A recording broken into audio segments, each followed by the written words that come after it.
Right.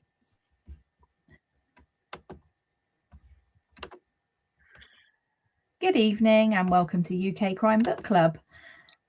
Sorry about the delay. We had a few technical issues. I think the gremlins had moved in over Christmas since I've been online since. But we're here and I'm delighted to welcome Hazell. Good evening, Hazell. Thank you for joining us. Welcome. I'm going to be talking about Hazell's very unique thriller crime book. I will let Hazell tell you more about it because it's complex, isn't it, Hazell? It is a little complex, yes. So it's a whodunit, but it's based on a true crime, so we get to solve a real crime, but it's also a traditional whodunit, but with a bit of an edge. So there's a lot of games in there and quizzes and a few parlor games, just to try and get the imagination, getting people to think about the case in different ways, so I sort of present it from different angles all the time, so that we can reach hopefully the right verdict by the end of the book.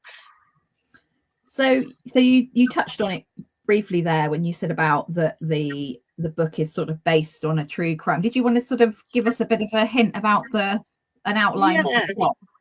So it's based on the Lucan case. So Lord Lucan was alleged to have murdered his nanny in mistake for his wife, and he has never been seen since that night. So he ran away 50 years ago and never been seen since. And so there was a coroner's inquest in which he was named as the murderer of the nanny.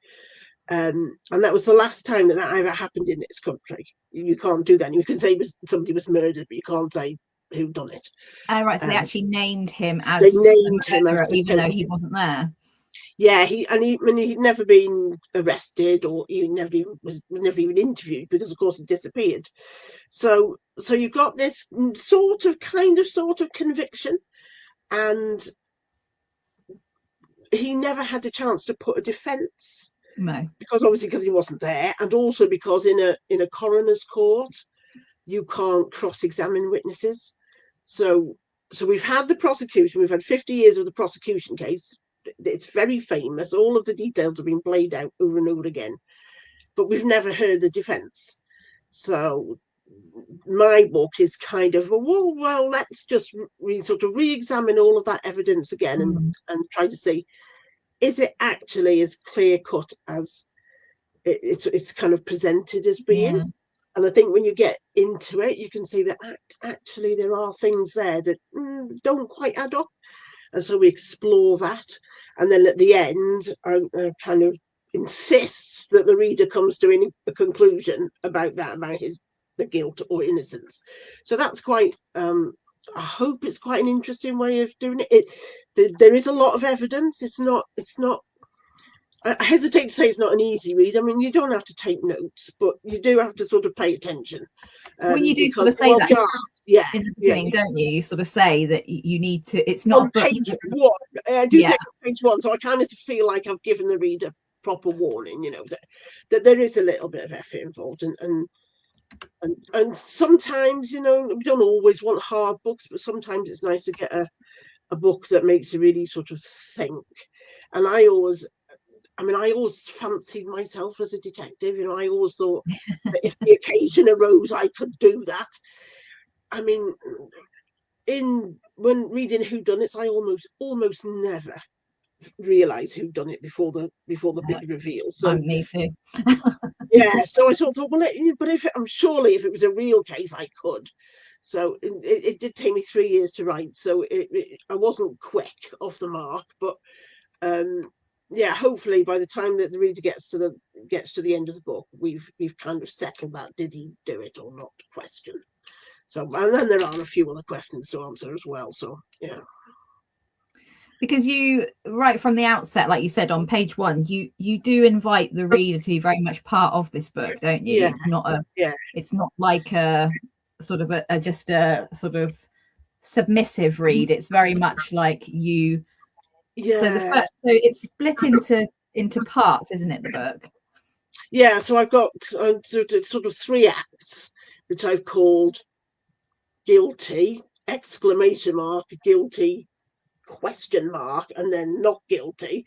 So you can kind of see from that where I hope the reader will Yeah. take it to. So I mean, and at the end of the day, I hope that I've done enough to convince the reader that at least that was an unsafe conviction, and then we can have some fun after that, thinking about who really done it. Yeah. So there's kind of 2 things. There's the true crime, and then there's the who done it, and they're the same. They kind of use the same evidence, but I wanted it to be. I didn't want it to be, because true crime can be quite hard work investigating. I have discovered not quite as easy as it looks, but it's also fun as well. And whodunits are tremendous fun. And so I wanted to keep that element of it in there as well. So it's not all hard work. It's not homework. It is fun read, I hope. Yeah, I mean it's like it's a puzzle within a puzzle within a puzzle within a puzzle, isn't it, really? Yeah, you go it's along. one of those. Yeah, it is. There are layers. I have put in a few layers. So there are sort of different elements, but I hope it's quite fun. But it is a little bit of a challenge. It is a little bit of a challenge, I suppose. And I think people who people who read a lot of crime would, like I do, sort of take it on as something a bit different, because actually there are books that are similar. They have different characters, but the sort of the format is the same sort of thing. Really, although it's going to have different outcome, whereas this one's really unique. And I know you said we spoke before on another chat, but it took you a long time to write this, didn't you? And it was part of your PhD. Yes, which since I last spoke to you, I think I might have submitted the PhD, but I hadn't had the Viva, but I've passed. So I sent an email today to say my certificate is in the post, so I'm thrilled. So you're Dr. Ward now. I am a doctor, officially a doctor now, which is incredible. So so this novel was part of that PhD. So so it was definitely worth doing. So it was all. It's all just sort of come together for me, because then I did the PhD, and then I got the book deal, which was so fantastic. And so it was very nice to see it all in print. Yeah. Because it is, I mean, that's quite unique in itself, isn't it? Right. I mean, people quite often write articles when they're doing PhDs. My daughter's doing I didn't do any of those academic articles, because they're quite boring. I found after having read a lot of them, they are quite boring. And nobody ever pays you to write an academic article, which doesn't seem very fair, does it? If you've written, you've spent all these years trying to get your PhD, and then you write all these articles, and you don't get anything for it, which staggers me. So, but now, so I decided I'll give them a miss, and I'll just write the novel instead. So, which was definitely a better idea. So, one of the things we didn't, so the Lord Lucan thing side of the story, was that something that you did a lot of research on for the book? I did a lot of research. So there was no transcript of the trial. They didn't do that for coroner's court. In fact, I don't think they do that now. So I couldn't just go and read the transcript. So I had to sort of piece it together from interviews and newspaper reports. And there were a few crime documents, but court documents, but not many. So that took quite a long time. And I also had to. At first, I was quite bad at recording it all, so that I could find it again when I needed it. So I spent a lot of time thinking, where was that blood stain, and what? So eventually I did get proper systems with color-coded spreadsheets and all of that boring stuff that I would normally avoid like the plague. But so I there was a lot of research, and then I was quite keen to make sure that the stuff that relates to that case is right. So I decided I wasn't going to change anything. and I wasn't going to omit anything important. I mean, obviously there were things I had to omit because there's just so much evidence in a real case. You can't possibly put it all into a novel. But I made sure all of the important stuff was in there, and if the stuff that I left out was sort of cumulative stuff, so that if there was one blood stain, I could concentrate on that, and I didn't have to show all of the other ones that were basically the same. So, but what was there was right, and I also made sure that the information that the police relied on, that the prosecution relied on, and what they called their smoking gun evidence. I thought, well, I can't really. I mean, it would have been quite nice to actually not put that in the book at all, because it was quite difficult to get round, because they were convinced that they had a case. Yeah. And I had to disprove that case to the satisfactory, not just sort of technically, but I had to be quite convincing about that. And at first I thought, we're going to get over this. And I think I did manage to sort of disprove that quite conclusively.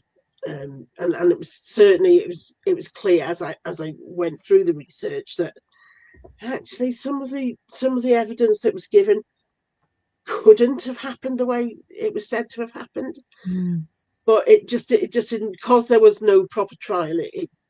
None of that evidence was really tested, so there was a real opportunity there to do something exciting with a case that is so famous in Britain. It's 50 years old, but people are still saying, oh, sightings of Lupin, and every couple of years there's another sighting, even though he will be, if not dead, a very old man by now. So but it's kind of fascinating, and it also fits into that world of the whodunit. You've got the upper classes and all of that money, gambling, and it's all in there really. So it was the perfect case for me to steal, really. And I guess by doing something that's 50 years old as well, there's been sort of developments within that case. So it's not just so, like you said, that it can't be done again where you name someone. So the murderer has changed, and obviously things have moved. They had their blood expert that gave evidence was world famous. He was the best in the business, but that technology is 50 years old. So so they were very lucky in that the two women had different blood types. Because otherwise, I think if they had the same blood type, I'm sure it would have made their job a lot more difficult.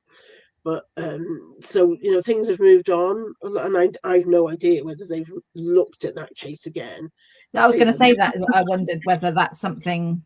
I've not heard of anyone doing that, so I think it's unlikely that they have.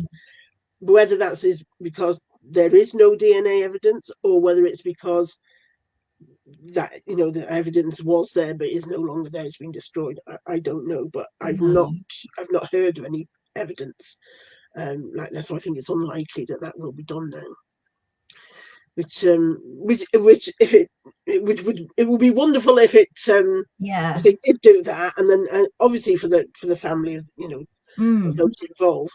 But for me also, if they did it and it proved what I was saying, that would be very nice. But if it's not going to prove what I was saying, I'm just leave it where it is, Did you so the book, the structure again is quite interesting, isn't it? So the first part of the book, because I was just saying before we came on, it's a few months ago that I read it, so I'm trying to remember. But I mean I do remember it because it is one of those books does stay in your mind because it is so different. But you sort of start off, don't you, and you're sort of invited to be, I think the first chapter is called A Murder is Announced, which is if you're an Agatha Christie fan like me, that's there's quite a lot of all of the titles, all of the chapter titles are from whodunits from that period. There's quite a few Agatha Christie books in there, and all of my favorite books. I tried to give a little nod to them, but I forgot the point that you were making, but yes. No, so I was going to say that sort of you start off, don't you, in the part, and you sort of get through and you sort of think you know where you're going and the crime happens, but then something, the Yeah. second part of the book completely flips that on its head. Yeah, And you're I like, do have a habit of kind of pulling the rug from out yeah, from under you. yeah, There are several definitely. times when you go. So yeah, so that was quite intentional, really, because I wanted to sort of keep you on your toes, so that you don't always know what's going on, Yeah, but also because I wanted to be able to loop round and look at that evidence again. So we look at all the evidence kind of broadly in the yeah, first act, and then in the second act, you kind of really hone in on some of it and sort of test it, do some sort of experiments with, could it have happened that way? And then in the third act, we have a trial. So that means you can't just keep repeating it in the same way. no, So I tried to find a way that was interesting to keep looking at that. And so I come up with this 3-act structure that kind of positions the reader in a different place in each act. So they're the detective, and then they take on this role, and then they take on that role. So and it's amazing that just shifting your viewpoint yeah, can change the way you see it. And I think that's quite important. In jury trials, they say that the one with the best story wins. The defense, if the defense story is more convincing than the prosecution, they'll get off. So that's that, and that was what I was trying to do, really, was to try and find different ways of looking at it, so we can sort of test the evidence. And so it was quite it was quite complex. The way that I chose to write the story was quite it was technically quite difficult to write. And I was a debut author. I don't have, although I've written novels that will never be published. yeah. This was the first one that was going to even stand a chance. So it was quite ambitious. But I thought, well, try, just go for it and see what we can do. And there were a couple of times when I thought, this is never going to work. I'm never going to be able to get this done. But yeah, I sort of pulled it off in the end. So, but it's, and I've not seen anybody else do that in quite that way. So I thought that would be exciting too. I think it is. And I think I was interested in the sort of how you wrote it. Did you write it in 3 parts? Was it? I'm terribly bad at it. I'm not at all professional. I listen to other writers, and they plan it all, and then they write so many words a day, and then they do a second draft. I can't write like that. I have to start on page 1, and then I'm on page 1 till page 1 is right, and then I move on to page 2, and so I spend about 90% of my time writing the first 10% of the book, and then when I've got that right, then I'm on a roll and I can finish it. But so I had to write the first act first, and then I got to the end of that, and there's a kind of major rug pull. Yeah, it was basically starting again then. And by the time I got to the third act, it was better, and I was going. But yeah, it was. There were times when I was thinking, this is just not going to work. What am I doing? But, and how did that sort of play out with the sort of when it going to editors and things? So did you send the whole book off to the publisher before? Because some people have the privilege of being, I guess, with second books and things, that you send in a bit, don't you? And then because I was a debut author. Yeah, and they didn't know me from Adam, so that would not work. So I got my agent, Sarah Such, who's fantastic, and she spent quite a while choosing who we were going to send it to, and she was quite careful. So I think we ended up with maybe half a dozen, if that, editors that she sent it to in the end. And we were so prepared for quite a long wait, and actually it was 2 hours. That was when she got a call after 2 hours to say, we're all reading it, we want to put in a bid. And I was melting in the corner thinking, oh my lord, this is brilliant. So yeah, it was quite a word. So it went from being quite a long, slow process. 2 hours.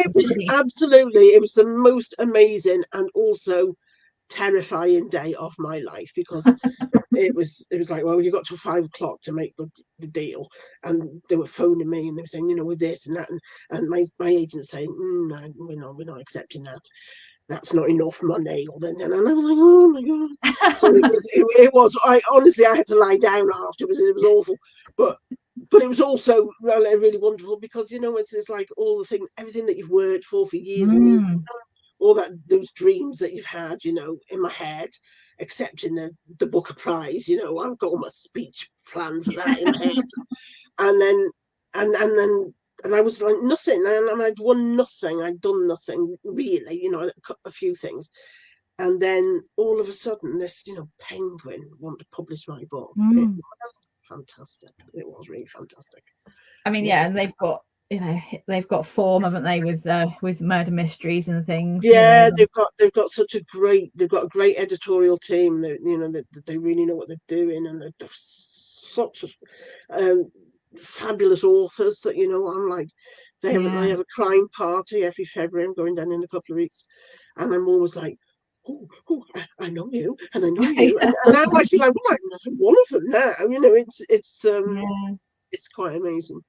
It is amazing.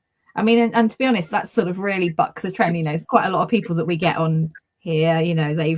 They don't have. There is stories like yours where it's a couple of hours is quite unique. A lot of people are years and years of rejections, and I think it's good to see both sides, that actually both ways work.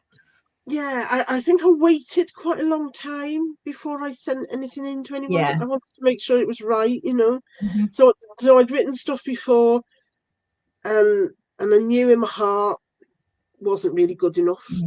I was getting better each time, but I knew it wasn't really quite right. And then I wrote this one, I thought, yeah, this is, and I'd done an MA, and I'd written something that was quite good, but not quite. And then I wrote this book, and I thought, this is the one. So so I waited maybe longer than I needed to, but I'm quite slow and I'm quite painstaking. And once I was happy with it, then that was when I gave it to Sarah. You sound like you're quite a perfectionist in a way. Oh, well, I am. And I mean, I say I'm painstaking. That's because I'm a perfectionist. I think that sounds awful, but I just like to do it. I want it to be right, and I can't settle. I mean, everything else, I'm like, yeah, whatever.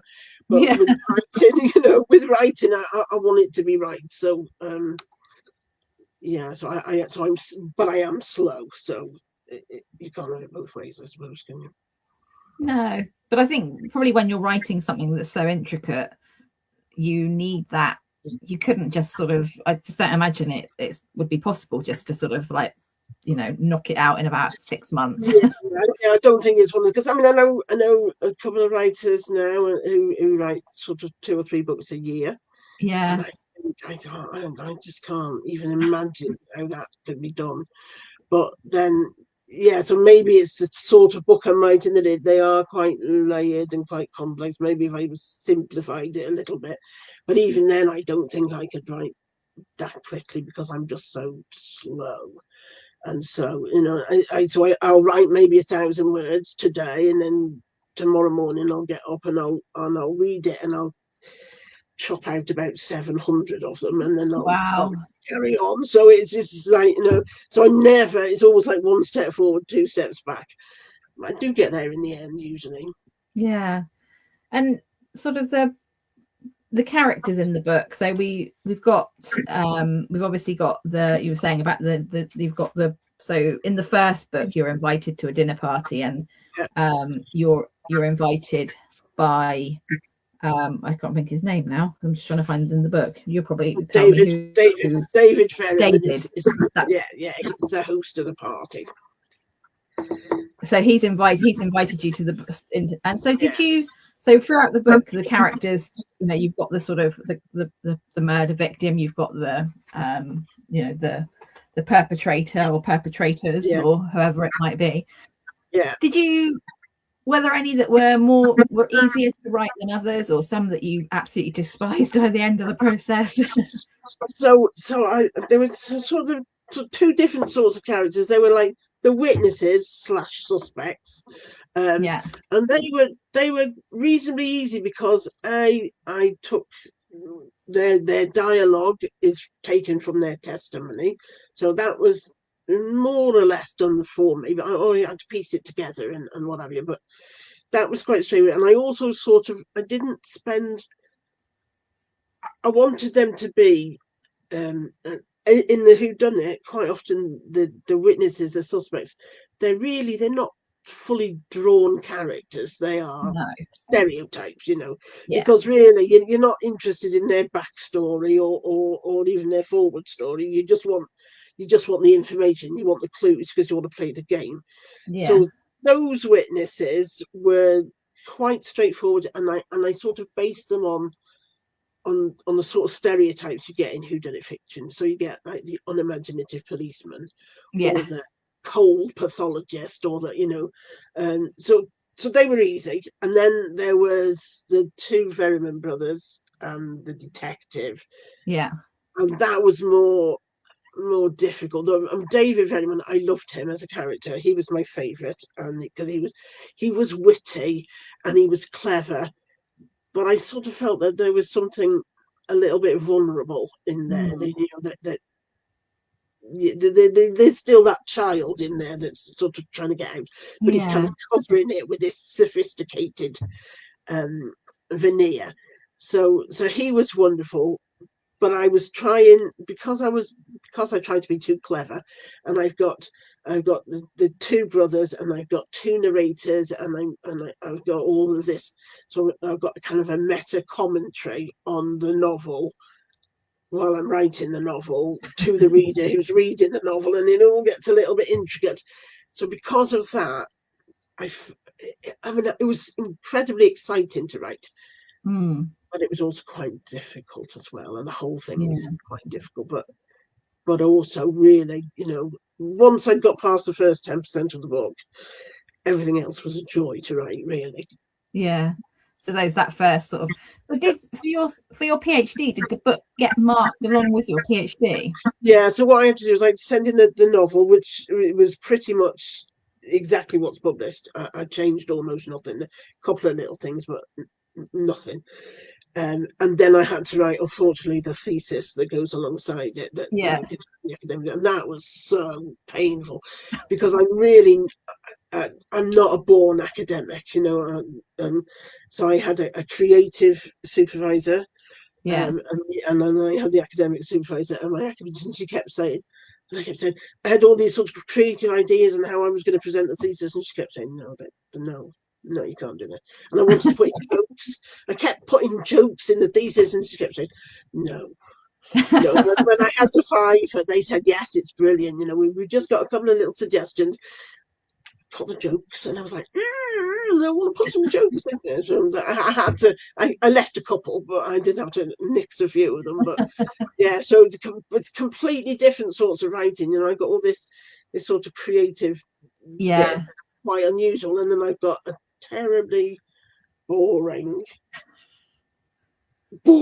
thesis that goes alongside it that explains it.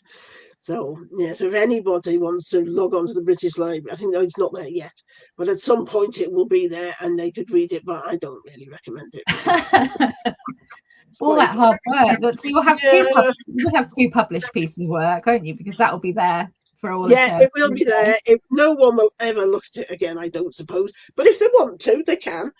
But yeah, but just buy the novel, but forget about the thesis bit, You never know. I mean, other academics might read it, and who knows? In years to come, they might like open the case or something and use it Yeah, as. that would be really nice. I would really like that if they would say, somebody came along and said, right, this is a perfect piece of research. Yeah. But yeah, we'll see. We talked briefly about the sort of comparisons between this and traditional whodunit like Agatha Christie. And I know when we talked before, we said about that you have that sort of love of golden age crime Yeah, and And was that sort of fun to be able to sort of realize that dream of almost being able to sort of embrace that side of it? It's been absolutely fabulous, and there's such a revival of the Yeah, whodunit now.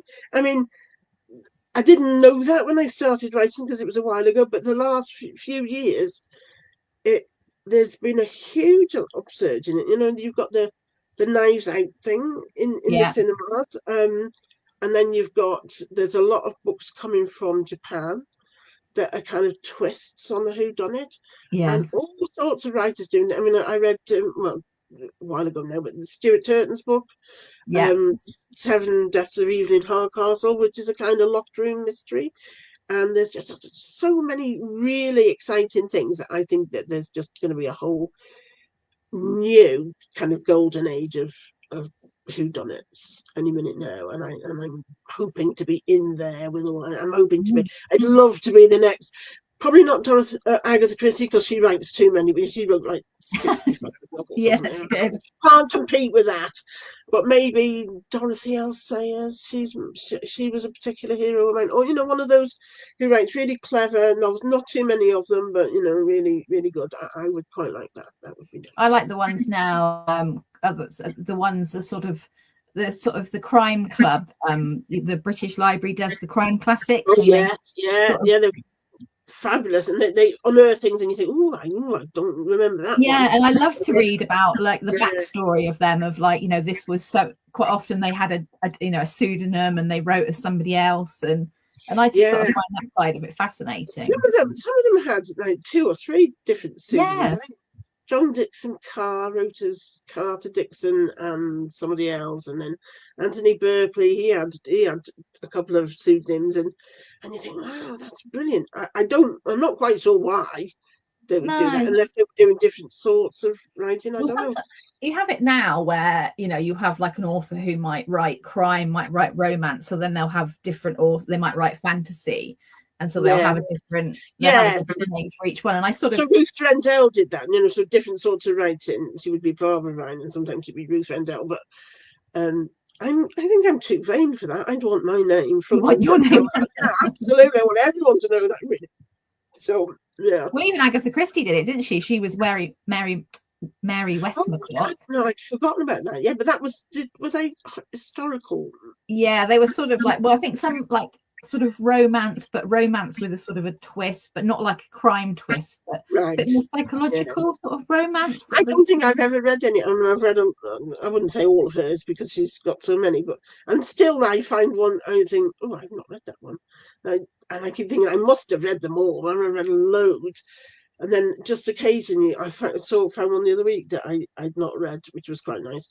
But yeah, but there's so many of the classic ones that I've still not read, even though I think I read over the course of writing the novel and doing the PhD, I read something like 367 whodunits. Wow. So I've read quite a lot. I can't remember them all, to be honest, but there's still loads that I've not read, and I think, oh yeah, I really like that, and I really like the new twists on the old ideas. That's something that's really exciting. So you mentioned the Stuart Turton book, and my husband's just read the Japanese book that apparently inspired. The picture. I've got it. I've just bought one. What's it called? It's downstairs, so I can't tell you who it's by. But he said it was really, really good. Yeah, there are quite a few Japanese ones that are coming out. I can't remember what it's called. I literally just bought it 2 days ago, but I've not opened it yet. I was really looking forward to that, so I could be doing that this weekend. But yeah, it's fantastic. There's a real energy, I think, now about the whodunits, and it's quite. I think it goes in troughs. It kind of went out of fashion for a while, and then it came back a bit in the sort of 70s, 80s, and nothing. But now there's a big push in on films, on TV. I haven't got a TV, so I'm not really sure. I think Netflix have got a few out. But I've seen some of the things in the cinema, and that's brilliant. So really exciting times, I think. Did sort of, do you have a favourite detective yourself? Are you a Miss Marple? Are you a Poirot? Or I always my mum got me into Dorothy L. Sayers, and I think she was in love with Lord Peter Wimsey, and I was in love. I'm not quite so in love with him now, but certainly when I was younger, I think I probably was a bit in love with him because he's so, you know, articulate and witty and rich, and so so that was all. And they're still, it's like comfort food for me now. If I want to, if I want to curl up with a book and I something can, familiar. something familiar. So I quite often reread the Dorothy L. Sayers one. So I would say they've still got a soft spot for them. Yeah. But then I kind of moved towards the more sort of technical ones, the sort of John Dixon Carr, and the locked room mysteries. They're quite fascinating. And there's quite a lot of those now coming back. So so although I've kind of moved on a bit from the traditional sort of whodunits, but not all together, and I do still find myself going back to some of them over and over again. I think they're I've just so one of the ones you said about was the Seven Dials mysteries just come on to Netflix. Yeah, and I haven't read that one. That was one I haven't read. Really? Yeah. So one that I read Sad Cypress a couple of months ago, and I thought, I assumed I'd read that because it was one of her more famous ones, and I hadn't. So that was it's always nice when you get one you haven't read. She can be a bit. She can either be a genius but sometimes she cheats. And sometimes some of them aren't that good. She definitely had a phase where, because I really don't like the Big Four. I just think it's awful. No, I read that, and I wasn't that keen. I thought it was a bit rubbish, to be honest, as well. But I think she was quite critical of herself, and she would say what she liked and what she didn't like. I mean, there's some of it absolute masterpieces. You can, because I was doing the PhD, I sort of take them apart and really analyze them. Yeah, and so she did. So the two books of hers I particularly chose was Murder on the Orient Express, which is meticulously plotted. It's there, and I sort of, because the subject of my PhD, not to be too boring, was the contract of fiction and sort of whether the author can deliver on all the things that they promise. And in that book, absolutely she did. All of the clues that she worked out, that she mentioned in the Danone one, they were all there. And she even sort of said, well, that's fake and that's fake. It was perfect. And then the other book I chose was The Murder of Roger Ackroyd, which I read when I was 22. And I threw it against the wall in disgust when I finished it because I was so angry. So angry. I'm still angry every time I think about it. Because she cheated, and like all of the stuff that was in the Danone one never mentioned before. You're like, well, when did this happen? So she does do that sometimes, but when she's right, it's absolutely spot on. So yeah, and that's funny, isn't it? Because that's not one of my favourites, but apparently that's sort of deemed to be one of her masterpieces, and it's not one of my favourites. Yeah, I was absolutely livid when I read it. So I've had arguments. I was having an argument when I was doing the course. On somebody else said, "Oh yes, it's class, it's brilliant," and I was like, "No, because," and I get my list out of all the things that are wrong. But it just, I suppose it's all according to taste. But sort of, I thought she cheated. I think there's an element, isn't there, that whole thing about fairness when you're writing a whodunit. And then, I'm not very good at. Yeah, I'm not very good at guessing. But no, I'm not either. I'm dreadful. But I want to know that I could have guessed. Yeah. If the evidence was there, I could have guessed it. If I could have guessed it and I didn't, well, that's fine. But if there was no way in hell that I could have guessed it, then you cheated. So so that book is a little bit of a soapbox thing for me because I do tend to get annoyed about it. Did you because you said you change the book as you go along, so yeah. there wasn't, so when you sort of started to write it, did you know where it was going, or was it very much you plotted it as you went? Well, both really, because I started it with no idea, and then I got an idea, and then I went back, and then I went back, and then I went back, and then, you know, so I kept on going over and over and over it. So at the time that, you know, it was fully formed, I had been over it a lot, so Yeah. and then I could do it. But I'm not very good at. I did once try and write a book that I plotted it out meticulously. I had little index cards, you know, and then I went to write it, and there was no life in it. It was a dead thing.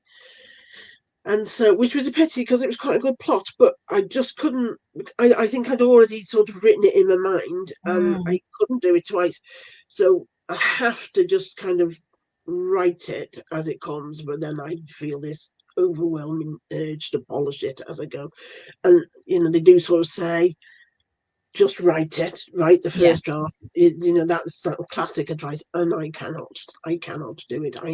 I have to go and tidy up as I go on, which is ironic because I'm not particularly a tidy person in real life, but in writing it has to be spot on, and I read it aloud to myself, and then if it fits the sentence, I think, well, that's not right. I've got to, I just always want to polish it. So yeah, so I must get more professional and be more. But I don't think it'll ever happen now. To be honest, it's just write the way you write, and that's it, isn't it? Really. Well, the thing is, you've done. So you said you did an MA in creative writing as well. I So did, yeah. Because obviously you are very creative, because you have that where you sort of have that creative spark, and you don't want that, because obviously the academic writing wasn't for you because it wasn't creative.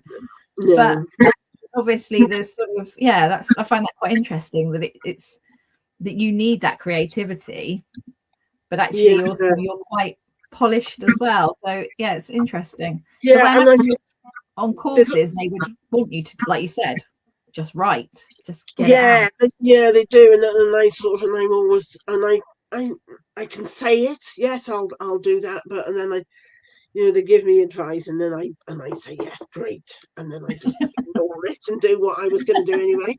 So yeah, so I don't know why that is, just stubborn, I guess. But I just, you know, it's a little bit. I always remember Paula Radcliffe, the marathon runner, used to be told that she runs wrong because her head bobbled when she ran, and they kept saying, you can't run like that.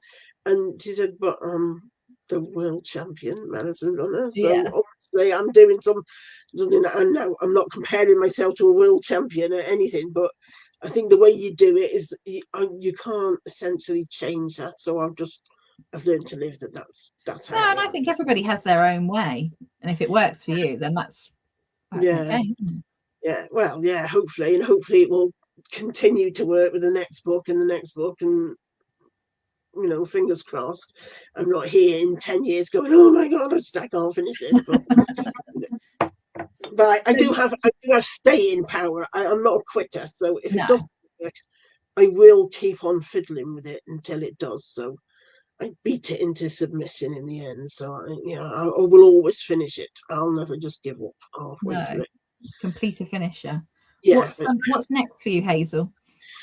So I am writing another novel now. It is going slowly, and I'm, you know, but I'm sort of getting there now. So I know where I'm going, and I know what I'm doing. So it's not the same. You know, it's not the same character. I didn't have the foresight to write a series. Had I known that this one was going to get published, I might have had, you know, a detective that can go on to solve other cases, but I didn't know it was going to be, so I didn't. No. So I'm stuck. But it's a similar sort of a novel that I'm trying to bring the reader along with me and have some fun and solve a case. And I'm trying to find. I can't use any of the tricks that I used in that book, because once you've done it, they'll never fall for that again. So I've got to find a whole load of new ways to fool the reader. So that's what I'm working on at the moment. We'll see how well that goes. Interesting. So I guess after doing a PhD, it's probably nice to have a bit of time not to be writing as well. Yeah, well, I feel a bit itchy. I love it for like 2 weeks, and then I start to feel itchy, and I should be doing something, and then I get an idea. And once I've got the idea, that's it. It's gone. I can't not then.